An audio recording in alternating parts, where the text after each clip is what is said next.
Hello everyone, Assalamu alaikum, hope you are doing okay. This is Dr. Ibrahim, and in this video series we'll talk about all the details of the UK busway from the very early beginning till you get into a job in the NHS.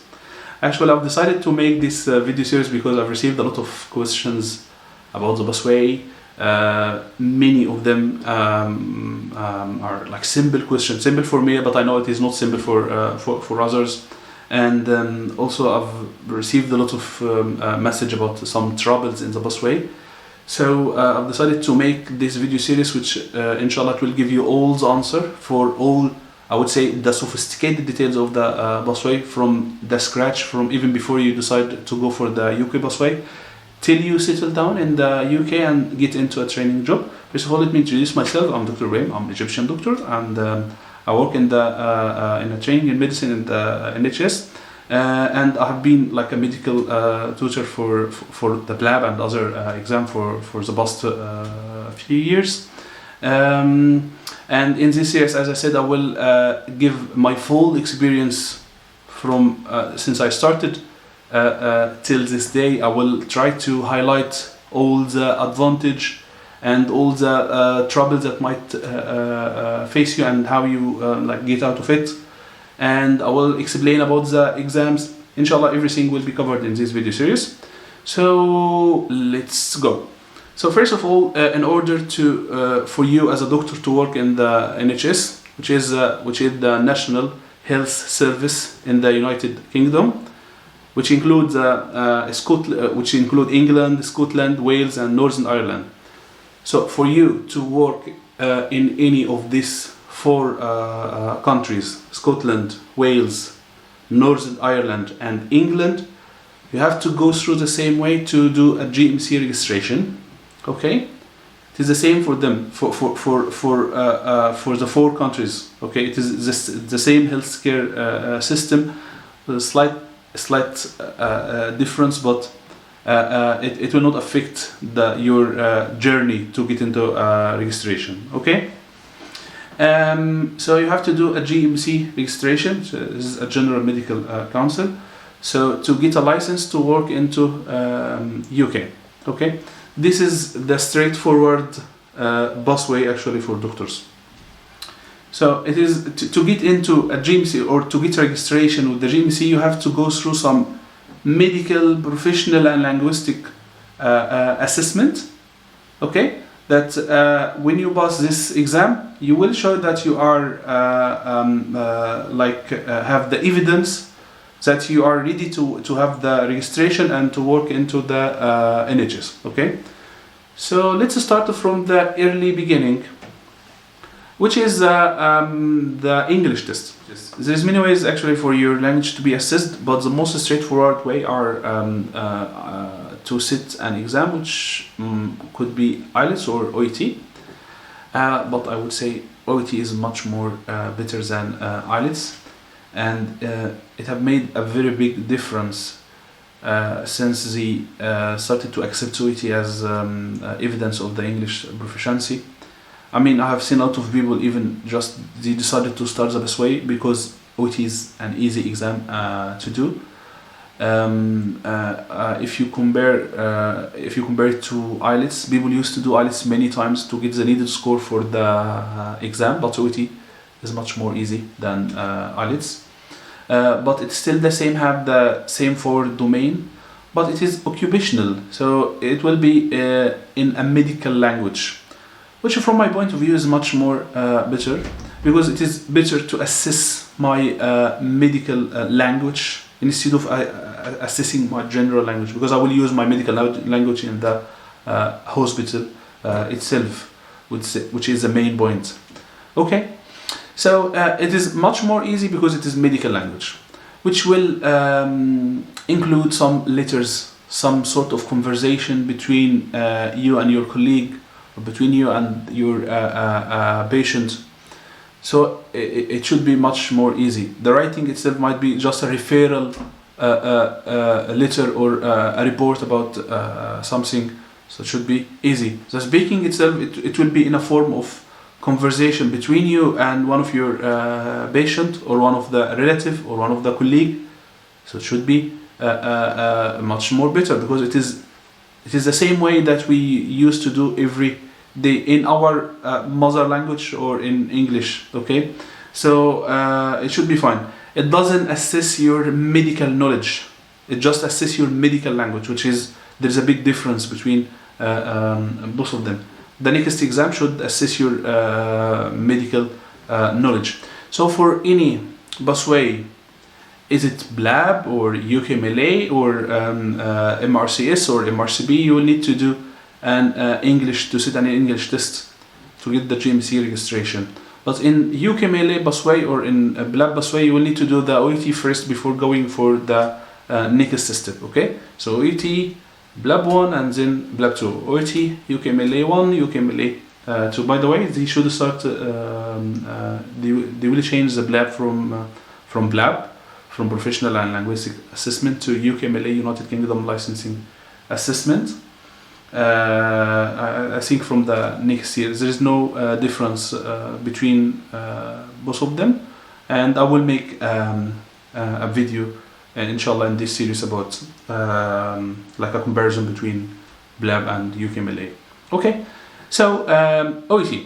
The good thing also about OET, you can do the exam from your home country. You don't need to come to UK to do it, or from any nearby test center, and you can do it as much as you need. I mean, if you did manage to get the needed passing rate from the first time, you can do it again and again and again, but inshallah you will do it from the first time.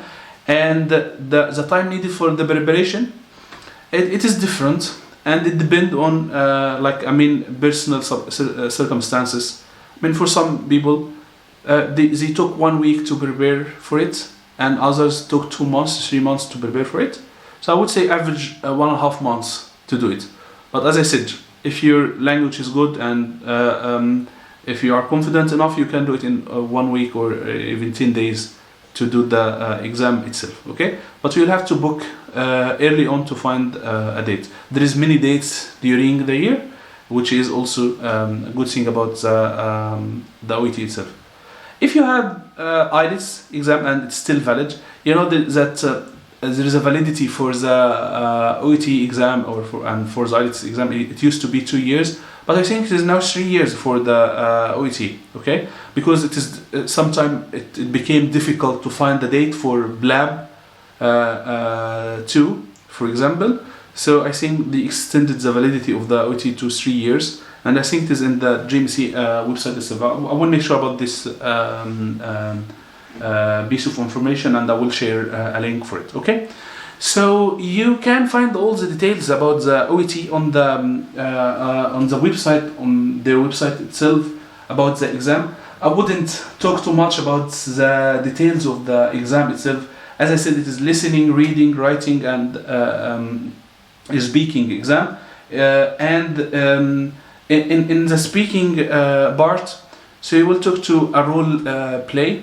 He might not be a doctor, he just someone that's doing a role play for a patient or for your colleague, and it will be recorded. The conversation will be recorded, and it will be assessed by two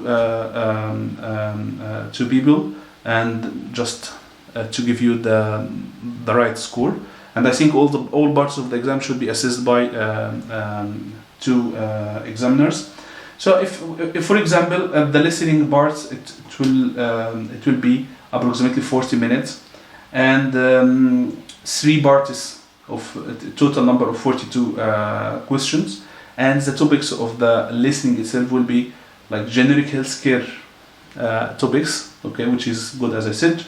And you will hear each recording once and expected to write your answer while listening. Like, you will have a sheet of paper, and there will be a question, and you will listen to, like, for example, the conversation, and you will answer the question, okay? As I said, this is like three parts. The OET, the listening part, it have sub division or sub parts, which is part A, part B, and part C. And after that, about the reading, it will be consist of also 42 questions, and you should complete the reading in 60 minutes. and the same, it will be all like healthcare generic. Topic part A will be 15 minutes, part B and C will be 45 minutes. The writing itself, it is the easiest part of the exam itself, but at the same way, a lot of people didn't manage to pass the exam because of writing. Okay, so I would say it just need training, how to write down a letter, how to write down like a referral letter, for example, a report for the, just need some practice. But it is easy part, it is much more easy than you would expect. Okay, you just need to practice again and again and again. Don't make it your first time in the exam. I mean, don't make the letters that you will have in the exam your first letter. Do a lot of letters before, and there is some rules. Okay, I will share some links with you for some videos and some channels that will help you in the best way. So the OET, the official website itself, have a lot of material you can use during the preparation. There is a lot of courses also for the exam itself. There is E2 channel that have a lot of explanation and teaching about the part and how you manage your time. Time management is important point in the exam itself. Time management is very important in the exam. Okay, so try to train yourself to do it in the exact time. Okay, and after that, about the speaking subpart, as I said, it will be conversation, and you will speak to a role play that will do a role play of a patient or of like a relative, and you have to show your English proficiency and your medical proficiency too. You have some medical information, so you have to show your IBS, interpersonal skills. Okay, because the patient or the role player himself might be angry about something, so you have to like tackle the situation in the right way, and you have to explain everything in the needed details for the exam. And the good thing, if you are not happy with the conversation, I think you can do it again. Okay, so so the speaking subpart, it should be the most easy part of the exam.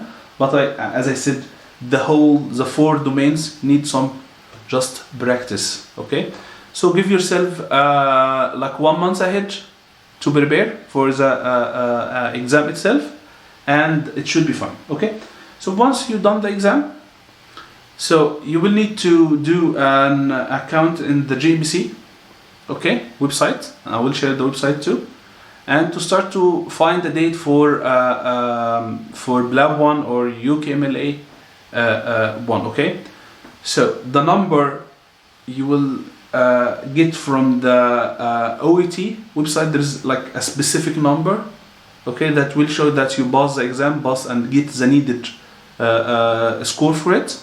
Okay, and for this number, you will use it to register in the GMC website to try, in order to find the date for the PLAB or the UKMLA. Okay, this is about the OET. If you still have any question, just put it in a comment, and I will try to answer it in the next video. In our next video, we'll talk about the like PLAB 1 exam or UKMLA 1 exam. See you in the next video.